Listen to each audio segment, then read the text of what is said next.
30 अक्टूबर 2025 की दोपहर मुंबई के पबई इलाके में एक ऐसी घटना हुई जिसने सबको हैरान कर दी। पबई के RA स्टूडियो में रोहित आर्य नाम का एक व्यक्ति ने 17 बच्चों के साथ 19 लोगों को बंदी बना लिया। ये वो जगह थी जहाँ पर बच्चों को ऑडिशन के बहाने बुलाया गया था, लेकिन देखते ही देखते ये जगह एक हाई प्रोफाइल बंधक संकट का केंद्र बन गई। बंधक बनाने वाले व्यक्ति की पहचान पुणे निवासी रोहित आर्य के रूप में पहचाना गया, जिसकी उम्र 50 वर्ष थी। बंदी बनाए गए लोगों में कुल 17 बच्चे शामिल थे और इन बच्चों की उम्र 10 से 15 साल के बीच में थी। इन बच्चों के अलावा 2 अन्य नागरिक थे जो स्टूडियो में फंसे हुए थे, जिनमें एक बुजुर्ग महिला भी शामिल थी, जो बाद में पुलिस बचाव अभियान के दौरान घायल हो गई। दोपहर करीब 1:45 पर बच्चों के घर वालों की तरफ से मुंबई पुलिस को एक कॉल आती है। तो कॉल का पता लगते ही मुंबई पुलिस के सीनियर अधिकारी, क्विक रिस्पॉन्स टीम यानी QRT के सदस्य और अन्य विशेष अधिकारियों के साथ तत्काल मौके पर पहुंचते हैं। ये संकट शुरू होने के बाद रोहित आर्य ने खुद एक वीडियो रिकॉर्ड की और उसे मीडिया पर जारी किया। ये वीडियो उनके इरादों को समझने के लिए सबसे महत्वपूर्ण दस्तावेज बन गया। आर्य ने स्पष्ट रूप से कहा, मुझे कुछ लोगों से बात करनी है, मैं रोहित आर्य हूँ, खुद को और बच्चों को भी नुकसान पहुंचाएगा।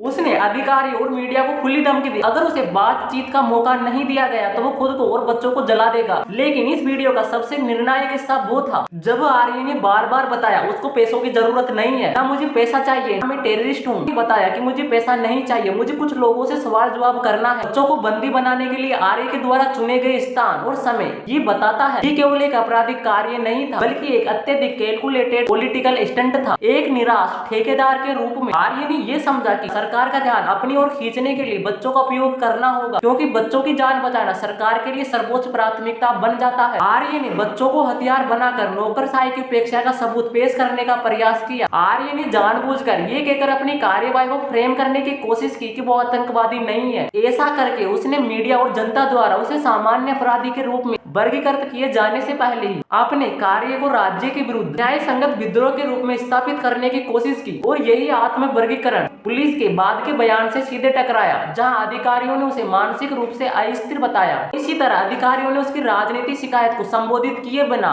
उसके पूरे कार्य को व्यक्तिगत पागलपन का नतीजा बताकर अप्रत्यक्ष रूप से 2 करोड़ रुपए के सरकारी ऋण के मुद्दे को बेअसर करने का प्रयास किया। रोहित आर्य, जो मूल रूप से पुणे का निवासी था, खुद को एक सामाजिक उद्यमी और सरकारी ठेकेदार बताता था। आर्य महाराष्ट्र में निर्माण और सरकारी प्रोजेक्टों से जुड़ा हुआ था और उसका जीवन तब चर्चा में आया जब वो महाराष्ट्र सरकार के शिक्षा विभाग से जुड़े एक प्रोजेक्ट के भुगतान को लेकर विवादों से घिर गया। रोहित आर्य ने दावा किया कि महाराष्ट्र में लागू की गई महत्वाकांक्षी माझी शाला सुंदर शाला, माई स्कूल ब्यूटीफुल स्कूल योजना की मूल विचार, स्क्रिप्ट और फिल्म राइट्स उसी ने तैयार किए थे और सरकार ने 2022 में इस कॉन्सेप्ट को लागू किया। रोहित आर्य का मुख्य आरोप था इस काम के बदले आर्य को सरकार से करीब 2 करोड़ रुपए का भुगतान नहीं मिला। इस बकाया राशि को लेकर रोहित आर्य लंबे समय से परेशान था। रोहित आर्य ने कानूनी और शांतिपूर्ण विरोध के कई रास्ते अपनाए। दस्तावेजों से पता चलता है कि उसने पुणे, मुंबई और नागपुर सहित विभिन्न स्थानों पर विरोध प्रदर्शन आयोजित किए थे और पूर्व शिक्षा मंत्री दीपक केसकर के घर के बाहर भूख हड़ताल भी की थी। ठेकेदार के कार्य से बच्चों को बंदी बनाने तक का रोहित आर्य का सफर, ये सफर अचानक का नहीं था। ये शांतिपूर्ण विरोध प्रदर्शन, भूख हड़ताल की एक लंबी विफल योजना के बाद शुरू हुआ। ये पूरा घटनाक्रम स्पष्ट रूप से दिखाता है कि प्रशासनिक जड़ता और सरकारी भुगतान की अपेक्षा किस तरह एक व्यक्ति को चरम असामाजिक व्यवहार की ओर धकेल देती है। जब न्याय पाने के सभी कानूनी शांतिपूर्ण रास्ते बंद हो जाते, जब सरकार पर रोहित आर्य ने ये सब आरोप लगाए, तो तत्कालीन शिक्षा मंत्री दीपक केसकर ने मीडिया से बातचीत करते हुए बताया उन्होंने खुद रोहित आर्य को चेक के माध्यम से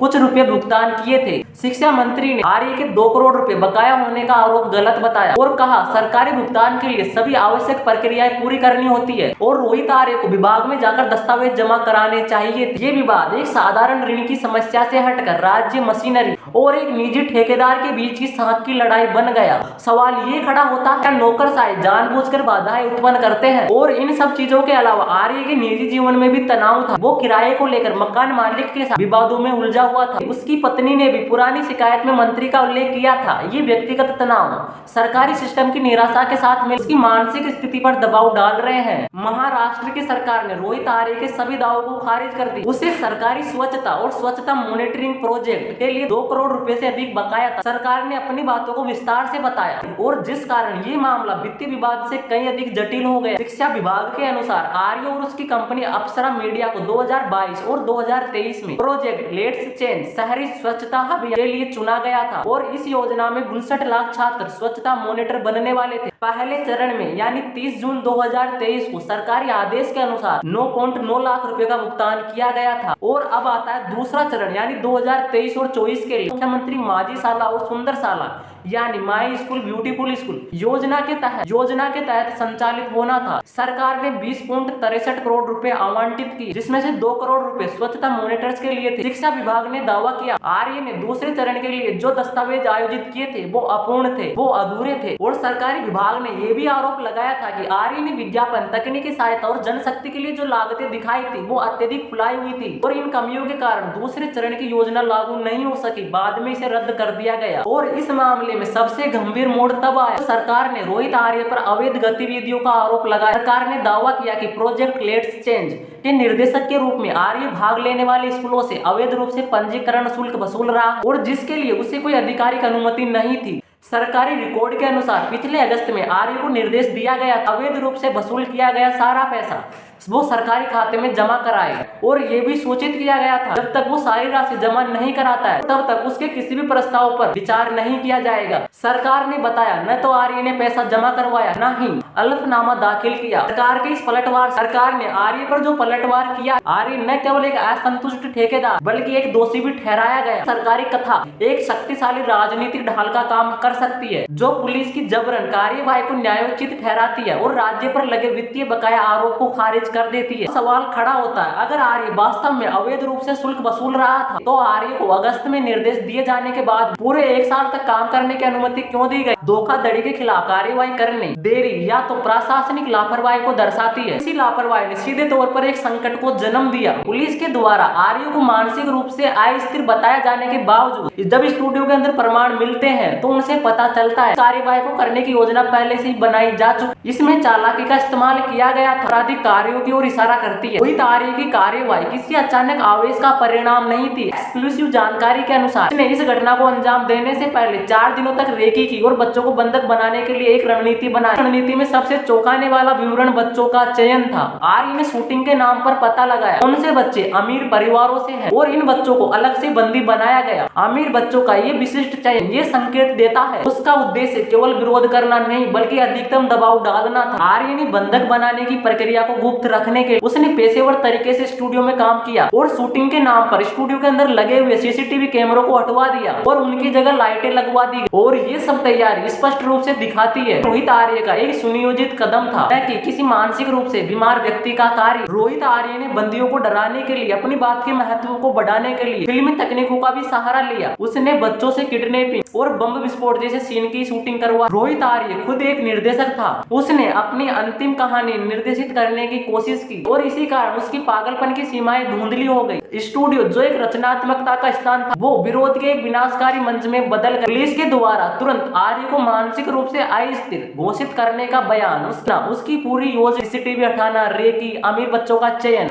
ये सीधे विरोधाभास पैदा करता है। ये सब चीजें इस संदेह को जन्म देती है क्या अधिकारियों ने जानबूझकर इस जटिल आपराधिक और राजनीतिक कार्य को व्यक्तिगत मनोरोग का मामला बताकर सरल बनाने की कोशिश की ताकि संभावित षड्यंत्र कार्यों की जांच का दायरा सीमित किया जा सके। आर्य की मौत का कारण आर्य के द्वारा आग लगाने, बच्चों को नुकसान पहुंचाने की धमकियां दोहराने के बाद मुंबई पुलिस की बातचीत करने का फैसला विफल होने उन्होंने निर्णायक कार्यवाही करने का फैसला किया। ऑपरेशन को क्विक रिस्पांस टीम QRT के 8 कमांडो के द्वारा अंजाम दिया गया। ये ऑपरेशन लगभग 35 मिनट तक चला। अपारंपरिक मार्ग को अपनाया। पुलिस अधिकारियों ने बल का प्रयोग करते हुए 17 बच्चों और एक वरिष्ठ नागरिक अन्य नागरिक को सफलतापूर्वक बचा लिया और इस रेस्क्यू के दौरान एक बुजुर्ग महिला घायल हो गई। पुलिस ने इस जगह से मौके पर एक एयर गन और एक आग लगाने वाले केमिकल्स भी बरामद किए और ये ऑपरेशन होने के बाद joint commissioner of police Satyanarayana Chaudhary आधिकारिक बयान में कहा जब पुलिस ने स्टूडियो के अंदर प्रवेश किया रोहित आर्य ने अपने एयर गन से पुलिस पर पहले फायरिंग।